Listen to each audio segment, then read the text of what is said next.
Although again, I am AJ Shaver with Shaver Sales, and behind me is an AM Machinery 714 1400. We just got it in, and the owner is coming up tomorrow, so I'm trying to get this review done before he shows up and takes it back up to New York State. So stay tuned. We'll do a little walk around on this, and I'll show you all the key features and specs. All right, like I said, the model on this one is an AM 714 1400, and what that means is it's a deck over dump trailer. That's where the AM piece comes from. If this was like the open road style with like the skeleton frame, then it's an RFR. So this being an AM 714 1400 is a deck over dump trailer. All of the deck over dumps come standard with just 24 inches worth of solid steel sides, but then a lot of folks go ahead and add the extra metal side to it just for a 4-foot complete side.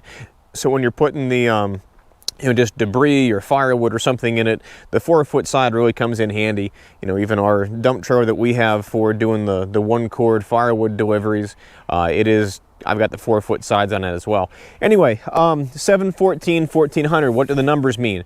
Well, that means they are 7 feet wide, 14 feet long, and 14,000 pounds. So this one does have the Dexter axles underneath it. It would be twin 7,000 pounders.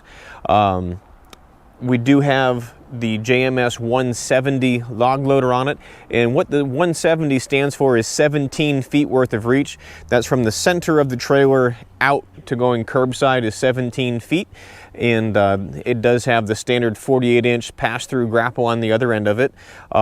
This size dump trailer, we can do either this log loader or the 155. The 155 does give you 15 feet worth of reach, but it picks up just a little bit more weight. I believe the 155 is about 2,600 pounds, give or take, at the half reach mark. Then the 170 picks up about 2,300 pounds at the half reach mark. But with the 170, it does make it stick just a little bit further out of the dump body. So on this one, we came up with an idea, and it's called a rear nest. And what that is there's an extra bar that goes up and over the back end of it, and it kind of just gives a little bracket, so when the log loader lays into it, the grapple itself can be outside the body. So let's go around behind the trailer, and I'll show you what that's all about. So like I said, with the grapple being a little bit longer on this one, it's a 17-foot reach, but because you're just forward of the headache rack in the front, like the front of the dump box, so you kind of lost 18 inches there, which kind of gives us about a foot to 18 inches coming out here. So that's the extra 3 feet with this being a 14-foot body. So what we did is this is an extra piece of tube steel that goes up and through, and there is a bracket right here that the log loader itself can set into. I just took a piece of conveyor belt and just put that inside the rear nest itself, just that way it's not metal on metal and we're not scratching everything up for the new owner. And plus, longevity wise, moving forward, I'd rather have that little bit of cushion in there. The only other thing that I'm probably going to recommend to do is just so as this is swinging around going down the road, probably grab like a piece of lumber or something, put in there just so it's not metal on metal crashing into the back gate. I'm actually going to try and see if I can find a used tire around here somewhere and actually squeeze that in there so it's rubber just kind of bumping into the back of the gate versus the steel from the actual grapple itself. So that being said, I'm going to go ahead and pick this up and open up the rear doors, and then we'll really show you what it looks like.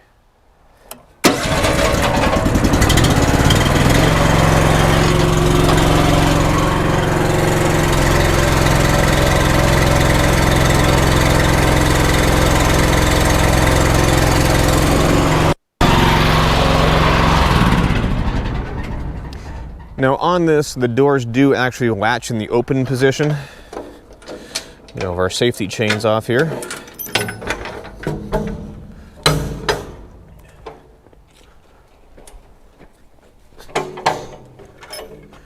going to go ahead and latch these open because I know I'm going to forget when I do the next segment. I'm going to put this thing up in the air and have the gate swing back around.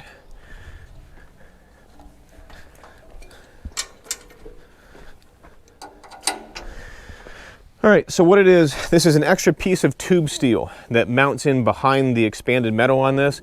It is removable, and you can pick it up and flip it around should you want the grapple to favor the driver's side versus the passenger side. So like I said, this is just a piece of conveyor belt that we threw in there just to kind of help cradle the log loader itself. And see if I can get the camera here moved up and actually show you what this thing looks like. So it's actually pretty simple, not a whole lot going on with it, but it does allow you to secure the loader and again just have that set outside of the dump body itself. And I'll just go up on the front controls here and just lower things back in.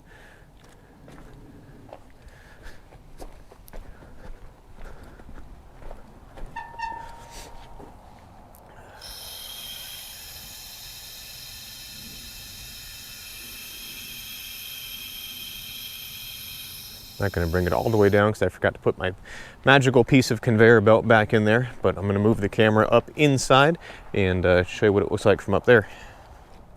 So this is all that it is. Just again, it's just some 3/8 size steel, and just kind of when the grapple is all the way down sitting on top of this, it will not slide around or go back and forth. You do have D-rings that are in the back of the dump body here, one down in each corner. So you can put a strap on there and then pick it up and swing it right over top of the grapple itself and hold everything in place. All right, so the power pack on this unit is a Honda GX390. This model is an electric start. I do normally try to price up all of my sales quotes with this Honda with the electric start in. We do offer either like a Vanguard or a Briggs motor, but the Honda is quiet, the Honda is fuel efficient, and we have them all over the place on different pieces of equipment that we have, like our big brute force conveyor and disc cleaner. That's actually running a big Honda. I think that's like a 690 or something. It's crazy horsepower. The only thing that's still on this that I haven't taken off yet because it's not my trailer is this is an extra guard. It does rattle a little bit, but it saves the muffler and the carburetor should anything fall on top of it. Going to go ahead and fire this up. If you do hear an extra rattle, it's just this piece of metal tinning back and forth. But we're going to move the boom out of the way and go ahead and put the dump body up.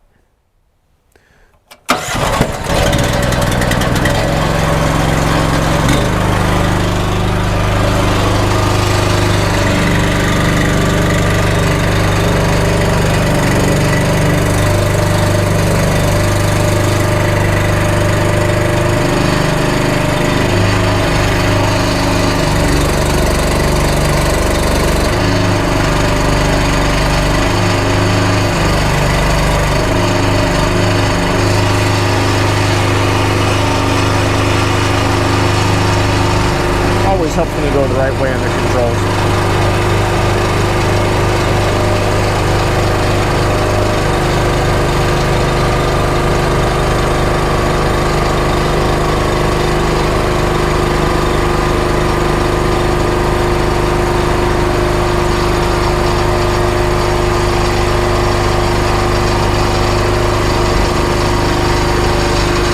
That's the second stage kicking in.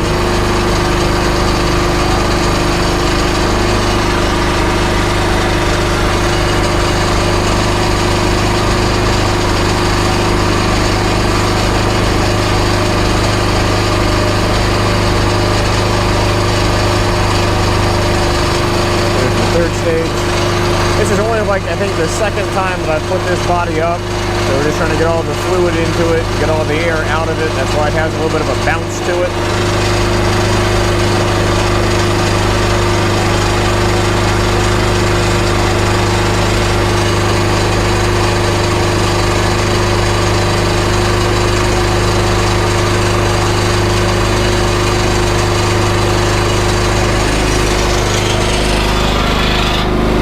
That's that rattle I was telling you about, and that's why I take it off.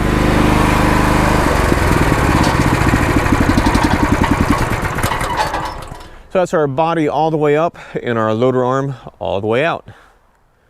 All right, so just for perspective, when I say 17 feet, it is from the center of here all the way to the center of the rotator. So that's your 17-foot mark. You do get an additional think it's like 22 inches if you can get like that outside finger on it with the grapple and bring it in. And then right about where I'm standing is the halfway point. So this is the area that we kind of do the weight measurements on. So this 170 loader will pick up about 2,100 pounds right here, which means a little bit less to my left and a little bit more once you get closer to the trailer. So if you can get on it out there, usually you can kind of bob and weave with it till you get about here or closer, and then pick it up and put it inside the trailer. All right, well, this is with the body all the way up, so it's a really nice steep dump angle, so you're gonna get all your vegetative debris or, you know, topsoil or mulch, whatever you're putting in it, should dump out with ease. It does have the 4-stage telescopic cylinder at the very front of it, just like your big semis do, you know, your tandem, triaxle dump trucks, whatever the case may be. Lots and lots of power in that telescopic cylinder. It's just whatever we've had in our trailer, just push on that lever and up it goes, and it's gravity back down, but it is hydraulic up. So you don't have to worry about, you know, anything seizing like the old scissor lifts or like a dual piston that's going up crooked or something and bending the frame. Nice big heavy greasable pins here on the back of the trailer. That is one thing that I do enjoy about the AM machinery stuff. Everywhere that something moves, whether it's on the grapple, you know, here at the linkage, you know, in the first set of pins and back, there's grease fittings all over the place. I think once we counted, there was at least like 10 or 12 grease fittings just here on the grapple head alone. And then the other piece that's really handy is there's sections of hose. Behind this yellow wrap, you can see the silver. So from here to here is one section of hose. From here to the elbow is one section of hose. From the elbow down to the main pin and then into the controls, it's all done out in sections, because we all know if you're going to break a hose, more than likely it's going to be out here on the end. So you basically just take out this little 18-inch section of hose, you know, go to Napa, your hydraulic store, and just have them swap that out there, versus, you know, running something all the way through and pulling a string and changing out 30 feet of hose when you just need that little 18-inch there, or if you catch the elbow, something going down. But it's very nice. The other thing that's really cool is they actually use pins with like a keeper on the other side. This is a threaded pin up here, but the actual shoulder part of the bolt per se is actually all the way through both sides of the loader itself. So with this, I've seen other makes and models out there where it's just a bolt going through and half of the boom is still riding on threads. So over the course of time, you're going to get that really loose and wiggle to it, where this is an actual pin going through that's just threaded to keep that nut onto it. The actual shoulder part goes outside to outside on the loader itself. They do the same thing at this elbow and then back at the big shoulder point, but it is all pins out here on this end. So this is just a couple of the upgrades that are different with the AM machinery stuff versus, you know, the other brands that I've seen out there. That's why we ended up with the AM machinery, on top of the Dexter axles, and just a really solid build quality too. So I'm gonna go back around here to the rear of the unit and just show you what that lift looks like, or the nest looks like back there. So again, just a little bit easier to see what this rear nest itself looks like now that we're in the dump position. If you did have this trailer heaped up with just loose, you know, limbs and debris and that kind of stuff, you can just grab it here with the loader and this whole thing will slide right out of the back. And again, because it's removable, you can also take this and transfer it 180 and put the nest favoring the driver's side versus favoring the passenger side. So like I said too, the gates are latched up, which I would have forgot to do that had I not done it before. And so go ahead and put this back down and rest the grapple back in here and get it ready for transport for tomorrow's owner. Go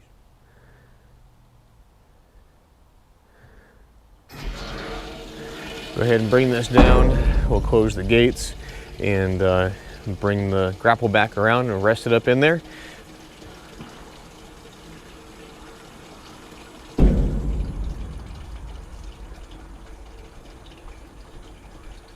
Again, has a little bit of a bounce to it just because we're still trying to work out some of the air bubbles from inside the hydraulic oil.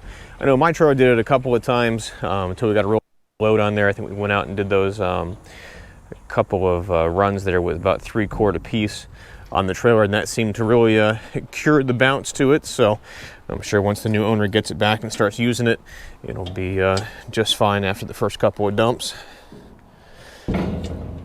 This unit does have 6 of the D-rings in it, 2 on either end and 2 right down the middle.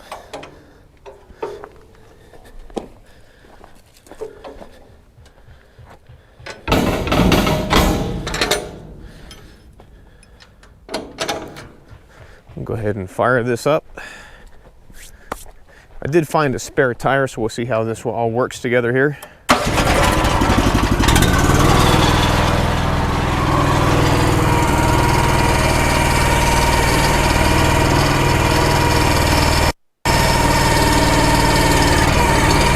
Squished in there nicely.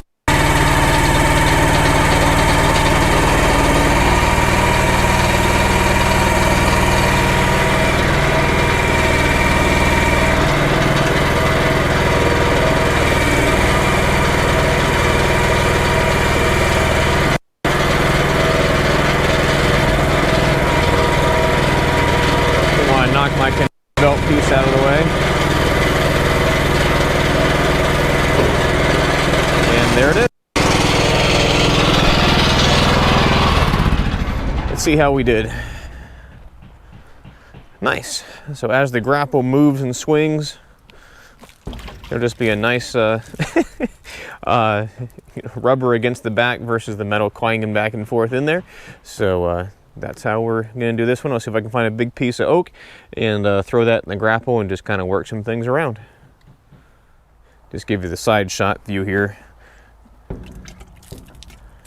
So just that way it's the rubber bouncing and not the metal clanging into the back. All right, well, this is one of the red oak pieces that we brought back from last weekend's video featuring the AM190 on our short little road trip. Now, I am just a little under 6 feet tall, so I'll come around here to the butt end of it, and it's right about the, mid-thigh on me, so I'm gonna say it's probably in that 26-inch range on that end, probably about 24 inches on this end. Like I said, at full reach, I can't quite remember what the lifting capacity is, but right here at the half reach mark is 2,100 pounds. So just how this rolled in here off the toolcat, I'm a little bit closer. I was aiming for that halfway point, but I'll grapple it here, swing it out to halfway, and just take the tire here to mark about the halfway point, and just kind of show you what this 170 is all about. So this is fresh cut red oak. It's been down for maybe 3 weeks, so there's still a lot of moisture content in this. It's nowhere near being dried. Again,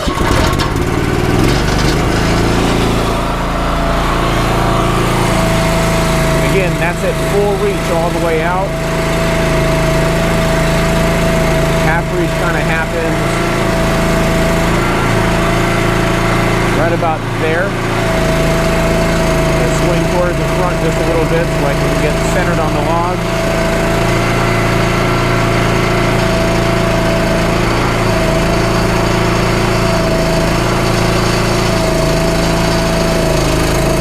Give it a good squeeze.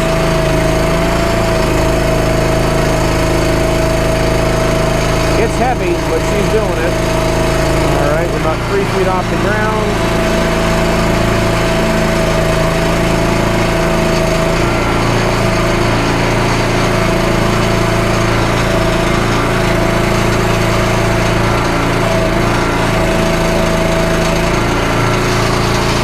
About the half, well, I'm beyond half reach at that point.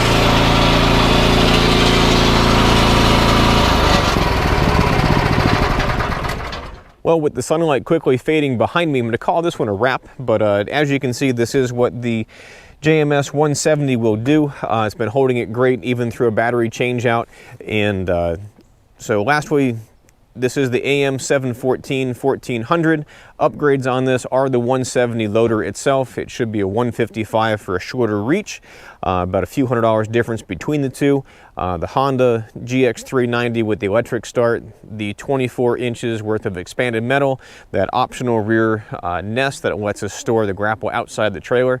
So if there's anything that we can get you a sales quote on, whether it's the AM machinery stuff, the brute force stuff, the Halverson stuff, please don't hesitate to give us a phone call. It's 833-SPLITTER. That's 833-775-4887. You can also email me. It's sales@shaverequipment.com, and we hope to hear from you soon. And as always, thanks for watching.